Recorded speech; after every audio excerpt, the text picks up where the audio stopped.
ओम नमः शिवाय। दोस्तों हर हर महादेव। कैसे हैं आप दोस्तों? पढ़ने जा रही है बैसाख मास की विशेष एकादशी, जो कि बहुत ही खास महत्व रखती है। दोस्तों इस एकादशी पर पूज्य गुरुदेव की कथा सुन करके और समझ करके 3 उपाय लेकर के आई हूँ। दोस्तों मैं फालतू की बातें नहीं करती, सीधे डायरेक्ट आपको उपाय बताने जा रही हूँ, जो कि पूज्य गुरुदेव ने 3 उपाय बताए हैं। मैं आपको ये उपाय आपको करके दिखाऊंगी। तो लेकिन दोस्तों वीडियो पर आगे बढ़ने से पहले चैनल को लाइक कीजिए, शेयर कीजिए, सब्सक्राइब कीजिए। चलिए जानते हैं पहला उपाय। आपका दुख आ रहा है, संकट आ रहा है, दरिद्रता झेलनी पड़ रही है, पैसे की आवक नहीं है, बहुत कष्ट झेलना पड़ रहा है। पहला उपाय इस चीज के लिए। दूसरा उपाय है दोस्तों कि पैसा तो आता है लेकिन रुकता नहीं है। और तीसरा उपाय है रोग बीमारी के लिए, जो कि कितना भी बड़ा रोग हो उसके लिए। तो चलिए जानते हैं दोस्तों, पहले उपाय की तरफ चलते हैं कि ये उपाय हमें किस प्रकार से करना है और कैसे करना है। बहुत ही सुंदर और अचूक उपाय है। आप दोस्तों आपको क्या करना है, एक तांबे का कलश लेना है, इसे जल भर लेना है। आपको अपनी रसोई के पलड़े से, जो मिट्टी के पात्र के जल से, पूज्य गुरुदेव कहते हैं मिट्टी के पात्र का जल हमेशा भोलेनाथ को वैशाख मास में समर्पित करना चाहिए। दोस्तों वैशाख मास में अगर हम मिट्टी के पात्र का जल समर्पित करते हैं तो भोलेनाथ हमारी कामना को शीघ्र पूरा करते हैं। और आपको क्या करना है, और भगवान भोलेनाथ को शीतलता प्रदान होती है। भगवान भोलेनाथ के कंठ में जलन रहती है, विष की जलन होती है, तो इसलिए मिट्टी के पात्र का जल हमें भोलेनाथ को समर्पित करना चाहिए। आपको क्या करना है, 108 बेलपत्री ले लेनी है। इस प्रकार से दोस्तों बेलपत्री थोड़ी सी मुरझा गई है तो कोई नहीं, आपको 108 बेलपत्री लेनी है। अपनी कामना को, कोई भी विशेष कामना भी है ना दोस्तों, तो वो भी इस उपाय को करने से पूरी हो जाएगी। आपको इस तरह से 108 बेलपत्री ले लेनी है। मेरे पास 108 तो नहीं है, लेकिन फिर भी जितनी भी है मैं आपको करके बताती हूँ किस प्रकार से करना है। आपको 108 बेलपत्री ले लेनी है और ये कलावा ले लेना है, कलावा ले लेना है। और दोस्तों एक बात का विशेष ध्यान रखिएगा कि बेलपत्री में छेद तो किए नहीं जाते। इसकी 108 बेलपत्री की आपको माला तैयार करनी है। माला कैसे तैयार करनी है चलिए मैं बताती हूँ आपको। इस प्रकार से आपको माला तैयार करनी है 108 बेलपत्री की। इस तरह से आपको बांधते जाना है, इस तरह से माला तैयार हो जाएगी। इस प्रकार से आपको बांधते जाना है। इस प्रकार से दोस्तों 108 बेलपत्री की। दोस्तों लेकिन ये बात का विशेष ध्यान रखिएगा, बेलपत्री खंडित नहीं होनी चाहिए। भोलेनाथ को खंडित चीज समर्पित नहीं की जाती।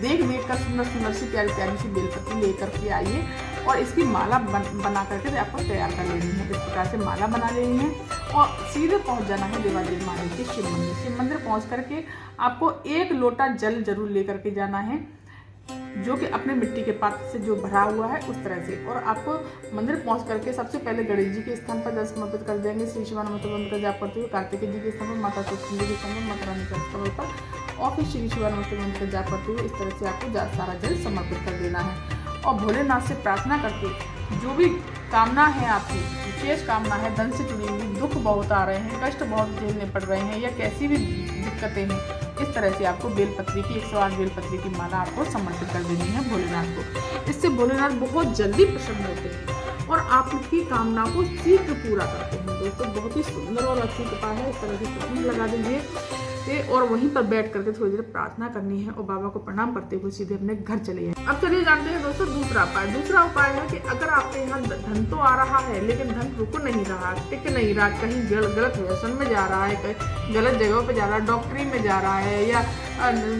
कोर्ट कचहरी में जा रहा है, केस में जा रहा है, या पुलिस में जा रहा है, या कहीं भी गलत चीजों में जा रहा है और वो धन आपका रुक नहीं रहा, तो आपको क्या करना है, 7 बेलपत्री ले लेनी है। दोस्तों आपको इस प्रकार से 7 बेलपत्री ले लेनी है। बेलपत्री खंडित नहीं होनी चाहिए, एकदम साफ सुथरी सी बेलपत्री होनी चाहिए। और इसमें भर लेना है आपको तांबे के कलश में गंगा जल भर लीजिए और इसमें 7 बेलपत्री आपको इसमें डाल लेनी है। इस प्रकार से आपको 7 बेलपत्री डाल लेनी है।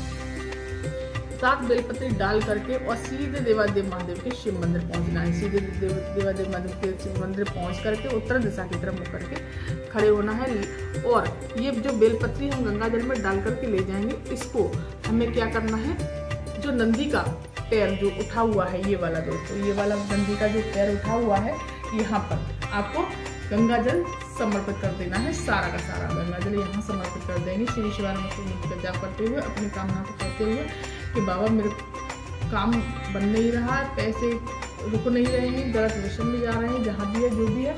और आपको उत्तर दिशा की तरफ मुख करके आपको ये जो 7 बेलपत्री है निकाल कर ऐसे समर्पित कर देनी है। श्री शिवानंद मंत्र का जाप करते हुए। दोस्तों बहुत ही सुंदर और अचूक उपाय है। आपको 1 या 2 एकादशी करेंगे तो निश्चित ही आपका धन रुकने लगेगा और आपका व्यवसाय भी चलने लगेगा। गलत व्यसन में आपका धन नहीं जाएगा, कोई भी कार्य आपका रुक रहा होगा वो भी सब बनने लगेगा।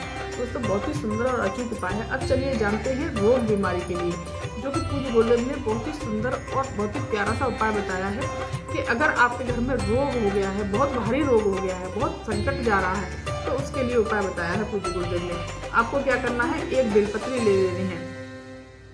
ये भी दोस्तों बेलपत्री का ही उपाय है। बेलपत्री इस प्रकार से एक बेलपत्री ले लीजिए, एक तांबे का कलश ले लेना है, इसमें भी जल भर लेना है। तो ये बेलपत्री लेकर के गए हैं, इसको माता अशोक सुंदरी के स्थान पर इस तरह से बेलपत्री का पत्ता जो है माता अशोक सुंदरी के स्थान पर इस प्रकार से आपको समर्पित कर देना है और डंडे का मुख रखना है इस तरह से आपको जलाधारी की तरफ। इस प्रकार से आपको बेलपत्री समर्पित कर देनी है और कुंदकेश्वर महादेव का नाम लेना है। कौन से महादेव का नाम लेना है दोस्तों? कुंदकेश्वर महादेव का नाम लेना है। और जो व्यक्ति बीमार है, बहुत परेशानी है, बिस्तर पर लेटा हुआ है, पड़ा हुआ है और वो ठीक नहीं हो रहा, तो आपको श्री शिवानंद मंत्र का जाप करते हुए कुंदकेश्वर महादेव का नाम लेकर के यहीं पर आपको सारा जल समर्पित कर देना है। श्री शिवानंद कुंदकेश्वर महादेव का नाम लेकर के, और जो जल यहाँ से बह करके जा रहा है इसको अपनी अंजनी में झेल करके ले आए या इस लोटे में आपको इस प्रकार से झेल करके ले आना है। बीमार व्यक्ति है, पड़ा हुआ है बिस्तर पर, उसके शरीर से लगा देना है और उसके मस्तक से लगा देना है। दोस्तों पूज्य गुरुदेव ने कहा है कि 7 से 8 घंटे जब होंगे कि उसको फर्क लगना चालू हो जाएगा और वो व्यक्ति ठीक होना शुरू हो जाएगा। दोस्तों बहुत ही सुंदर और अचूक उपाय है। इस उपाय को आप जरूर करिएगा कुंदकेश्वर महादेव का नाम लेकर के, और इसको दोस्तों थोड़ा सा आचमन करवा दीजिएगा, थोड़ा सा जल जो है उस व्यक्ति को पिला दीजिए।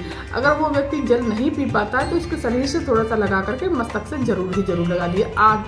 6 से 8 घंटे लगेंगे, तब तक वो व्यक्ति ठीक होना शुरू हो जाएगा। आपको खुद महसूस होने लगेगा कि हाँ इसमें फर्क पड़ा है।